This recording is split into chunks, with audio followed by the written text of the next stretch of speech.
que siempre es el triunfo del bien sobre el mal. Desde el comienzo la envidia surgió, aún sin motivo la rabia medró, y en lo que todos veían crueldad, un juego de niños quería mostrar. Muéstrame, cuéntame fábulas mágicas, cuentos que sientan también a las almas, relatos que narran linajes de sagas como es esta flor del Biobán. Muéstrame fábulas mágicas, relatos de linajes de sagas. Cuéntame la historia que narra la flor del Biobán.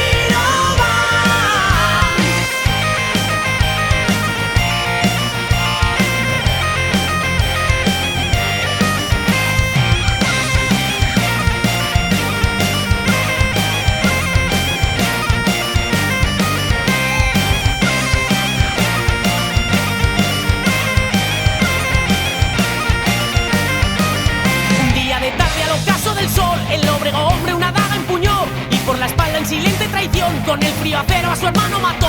Entre unas cañas su cuerpo enterró pensando que nadie sabría el horror. Un pastorcillo una flauta creó